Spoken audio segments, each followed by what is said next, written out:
जब हम उधमपुर में थे, गढ़ी में उधर रहता था, तो हैदराबाद से एक बहन अपना बेटी के साथ हमारे पास आकर 2-3 हफ्ते से रह रहा था। वो बेटी का उनका पति उनसे झगड़ा होकर अलग रह रहा है। ये बहन से कभी कभी कुछ गलती है, बहन भी एक अच्छा ऑफिसर का काम करती थी। तो नबूवत करने वालों ने हैदराबाद में बताया, तुम्हारा बेटी 14 साल में प्रवेश होने के पहले मर जाएगी। प्रभु का सजा तुम पर आ रहा है, तुमने पश्चाताप नहीं किया, तुम बार बार पाप कर रहा है, इसलिए तुम्हारा बेटी क्या नहीं होगा, 14 उनका जन्मदिन 14 का जन्मदिन में प्रवेश नहीं करेगा। ये बात मुझे मालूम नहीं था, लेकिन ये बहन क्या किया, 14 का जन्मदिन का 2 हफ्ते पहले हमारे पास आ गए, छुट्टी लेकर आया। मतलब पास्टर जी हैदराबाद से किधर आ गया, जब उधमपुर में गढ़ी में, मैं 2 हफ्ता 2-2.5 हफ्ता आपके साथ रहना चाहता हूँ। तो मैं बेटी के साथ छुट्टी लेकर आया है। मैंने बोला ठीक है बहन, अच्छा है, आप रहो। मेरे पत्नी उधर में, पत्नी भी है उधर में, रह रहे थे। तो 14वां बर्थडे प्रवेश करने के 1 हफ्ते पहले बेटी बीमार हो गई। इतना बीमार हो गए,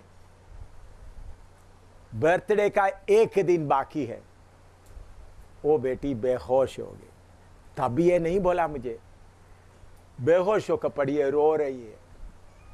मैं उस बेटी, बेहोश बेटी के सिर के पास सिर रखकर घुटना में बैठकर मैंने ऐसा प्रार्थना, प्रभु इस बहन को अपना पति भी नहीं है, पति भी गुस्सा करके चले गया, एक ही बेटी है, प्रभु इन्होंने कोई पाप किया तो माफ कर दे, उसका हिस्सा मेरे ऊपर लगा दे। वो बहन भी सुन रहा है, मेरा पत्नी भी सुन रही है, इनको चंगा कर दे। मैं क्या प्रार्थना किया, प्रभु इस बहन का सजा माफ नहीं कर सकते, मेरे ऊपर दे, इनको जिंदा कर दे। 2 मिनट के अंदर वो बेटी उठकर बैठ गई। उसके बाद 1 दिन हो गया, 14 दिन प्रवेश हो गया। प्रवेश होने के बाद 14 का बर्थडे प्रवेश होने के बाद वो बहन आकर रोते रोते बोल रहे थे, मैं सचमुच में इसलिए आया था, बहुत लोग मैंने सचमुच में पाप किया था, मेरा जीवन ठीक नहीं था, 2-3 लोग नबूवत किया मेरा पाप के कारण बेटी को मार डालेंगे, इसलिए मैं आपके पास आया। मैंने आपको कुछ नहीं बोला, मेरे पाँव पकड़कर रोते रोते बोल रहे, देखो पास्टर, मैं इतना दूसरों के लिए कीमत देने वाले के बारे में सुना भी नहीं है। आप मेरे बेटी को बचाने के मेरा पाप को अपने ऊपर, उनका पाप कुछ भी मुझे मालूम नहीं था। फिर उन्होंने रोते रोते पूरा पाप बता दिया। मैंने बोला ठीक है। आज भी उन लोग जिंदा, हमारा सीडी स्टीफन के साथ में है, आज भी उन लोग जिंदा है, प्रभु का धन्यवाद हो। वो बेटी मर रही थी, बेहोश होकर मर रही थी। मैंने घुटना में बैठकर, वो बहन को मालूम, बहन मुझे बोला नहीं था, बहन को मालूम हो गया मर जाएगा, ऐसा हो गया तो ताकत फिर वो 14 तारीख बर्थडे में प्रवेश करने के बाद ही आकर 15 तारीख दूसरा दिन, 14 बर्थडे में प्रवेश दूसरा दिन आकर मुझे बोला। मैं क्यों, वो बहन का कोई भी बात मुझे मालूम नहीं था। फिर भी परमेश्वर का प्रेम हमको क्या करता है, मजबूर करता है दूसरों का पापों को अपने ऊपर उठाने के लिए। इसे मैं सजा भी अच्छी तरह देता हूँ। क्या देता हूँ, सजा भी अच्छी तरह डांटता हूँ, अच्छी तरह सजा भी देता हूँ। लेकिन जब पाप इतना गंभीर हो जाता है, हम उनके पाप का सजा अपने ऊपर उठाकर हम क्या कर सकते, उनका पापों को क्या कर सकता है, माफ कर सकता है। प्रभु ने बोला जिनका पाप तो माफ किया जाएगा, उनका भी पाप, लेकिन उसका सजा कौन उठाना है, हम अपने ऊपर उठाने के लिए तैयार है। दूसरों का पापों का सजा अपने ऊपर उठाने के लिए तैयार है, तो दूसरों का पाप ही आप क्या कर सकता है, माफ कर सकता है। तो मूसा क्या बोलता है, उनका पापों को क्या करो, माफ करो, नहीं तो मुझे जीवन के किताब से मेरा नाम मिटा दो। तो वो कब मिलेगा? स्पिरिट ऑफ सप्लिकेशन, दूसरों के लिए विनती करने वाला आत्मा आपके अंदर वास करेगा, तो दूसरों का पाप को सजा देने के लिए, प्रभु मेरा भाई का पाप को माफ कर। मैं कितने सेवकों का पाप उठाया आप लोगों को मालूम नहीं, कितने सेवकों का पाप अपने ऊपर उठाया। मैं प्रभु का धन्यवाद देता हूं। मैं घमंड के काज नहीं बोल रहा हूं, उनका पाप उठाकर प्रभु के सामने रोते समय मुझे अच्छा लगता है। उनका पाप को प्रभु उनको सजा मत दे, उनको सजा मत दे। अगर सजा देगा तो खड़ा होने का हिम्मत नहीं होगा। तो आपके अंदर वो आत्मा, पवित्र आत्मा जो दूसरों का पाप होंगे अपने ऊपर उठाने का मन है, तो आप क्या करेगा? उठाएगा। लिखो एसेकिएल 22 का 30, एसेकिएल 22:30, एसेकिएल 22 का 30, 22:30। मैंने उनमें ऐसा मनुष्य ढूंढना चाहा जो बाड़े को सुधारे और देश के निमित्त नाके में मेरे सामने ऐसा खड़ा हो कि मुझे उसका नाश ना करना पड़े, परंतु ऐसा कोई ना मिला। देखिए, हाँ, लिखने के बाद इधर देखिए, असली सेवा क्या है? बहुत लोगों को असली सेवा, अभी सब इधर देना, बाद में आप लिखे। प्रभु यीशु मसीह को देखते हुए यूहन्ना बोलता है, देखो परमेश्वर का मेमना जो जगत का पाप उठा ले जाता है। इसी मुताबिक भाइयों बहनों, हमारा सेवा क्या है? लोगों को पापों को उठा के ले जाना, नाके में खड़ा होना। इधर में प्रभु बोलता है, मैं ऐसा आदमी ढूंढना चाहा मेरे सामने लोगों के पाप के लिए क्या हो जाए? नाके में खड़ा हो जाए। उसका मतलब लोगों का पाप का सजा उठाने के लिए खड़ा रहे, क्योंकि परमेश्वर का सिंहासन न्याय सिंहासन है, जस्टिस, न्याय है। वो पाप किया हुआ उसको क्या मिलना है? सजा मिलना है। तो सजा कोई उठा के ले जाना तो पापी आदमी क्या हो सकता है? तो आपके अंदर ये बोझ आना, प्रभु इस शहर का पाप को आप माफ कर, इस शहर का पाप को आप माफ कर। आपको मालूम है, जलंधर में, अंबाला में, लुधियाना में, पठानकोट में, कितने बार पार्कों में, दिल्ली में मैं बैठकर, श्रीनगर में भी बैठो में बैठकर रो रहा था। कितने बार,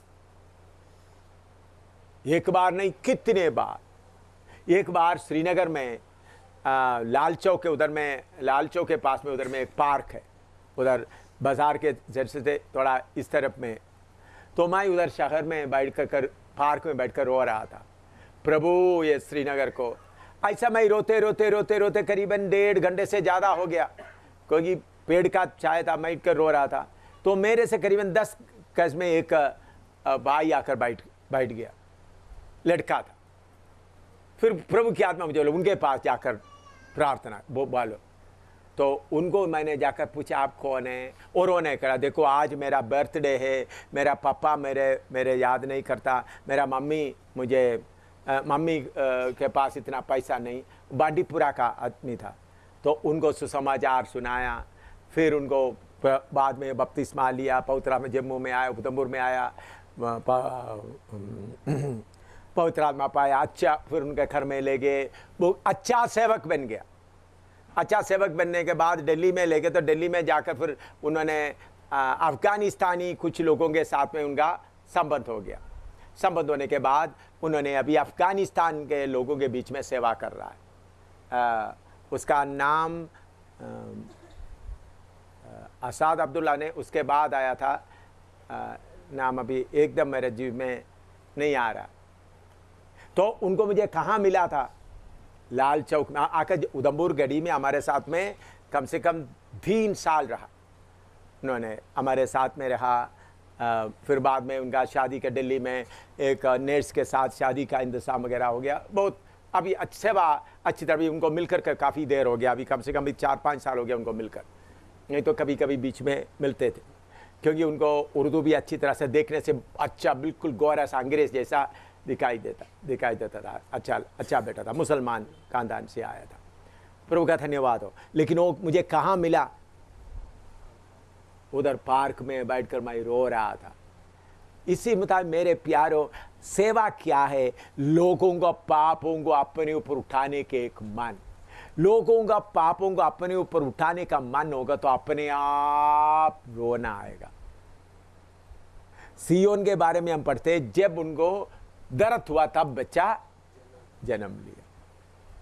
तो आप में से बहुत सारे लोगों को दर्द नहीं है, सेवा कर रहा है, दर्द नहीं है, बांझे है आप। क्या है? बांझ, दर्द नहीं। जिसको दर्द होगा वही बच्चा क्या करेगा? पैदा करेगा। बांझ है, कितना भी बोलते आप आत्माओं के लिए एक बोझ। आप मैं अभी क्यों इतना दौड़ रहा है? क्यों नेपाल में जाकर इतना जंगलों, आपको मालूम है नेपाल जंगलों में मैं कितना समय बिताया। अभी श्रीनगर में मैं नहीं जा रहा, आपको मालूम है लद्दाख तक गया है।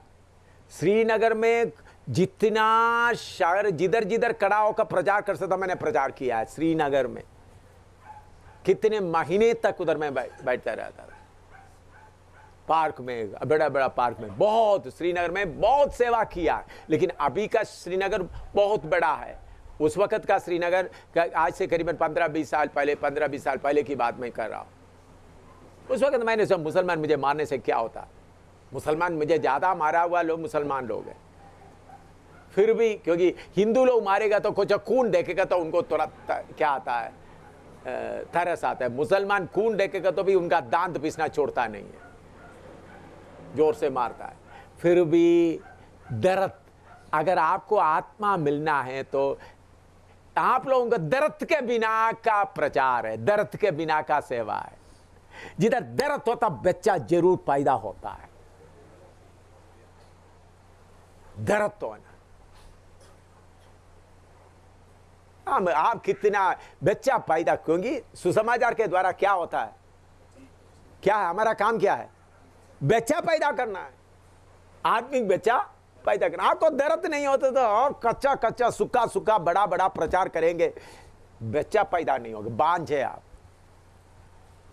आपको दर्द होना है, लोगों के लिए दर्द होना है, कौमों के लिए दर्द होना है। जब आपके अंदर दर्द आएगा, देखो प्रभु, इसलिए रोना, आपके अंदर दर्द होगा तो लोगों का, ये दुनिया की चीजों के बारे में आपको चिंता नहीं होगा। कोई भीड़ देखा तो इस भीड़ में कितने उद्धार पाए हुए लोगों के, अब अपना बड़ापन के लिए नहीं, एक दर्द आना,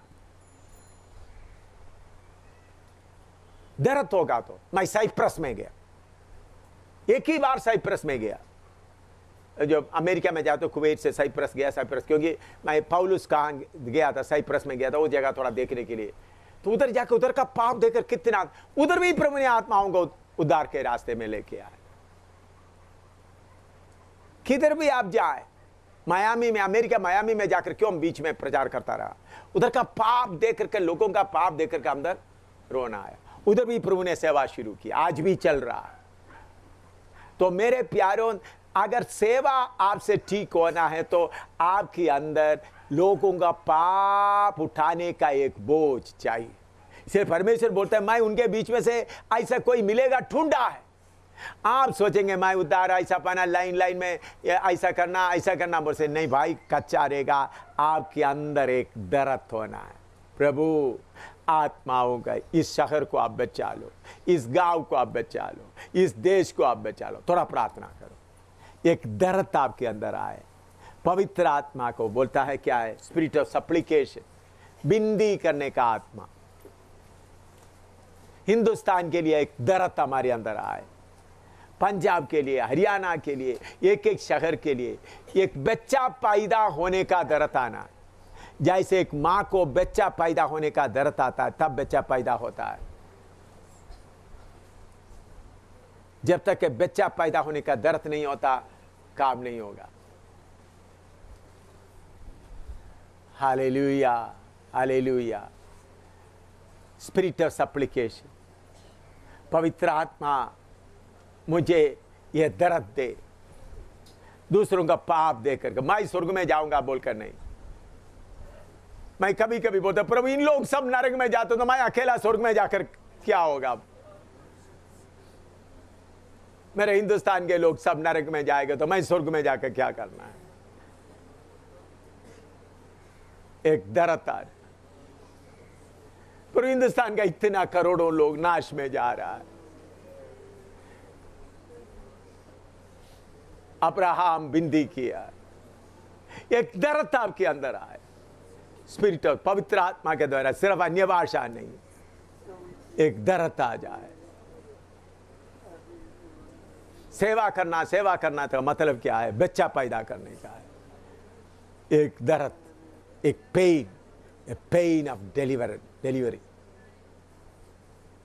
हालेलुया। दर्द आपके अंदर आ जाए।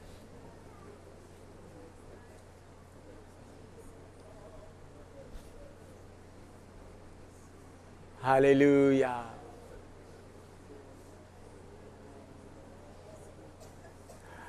Hallelujah, hallelujah.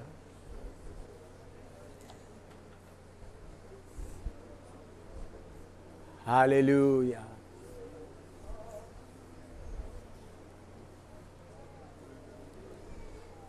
एक दर्द, एक गहरी दर्द हमारे अंदर आए।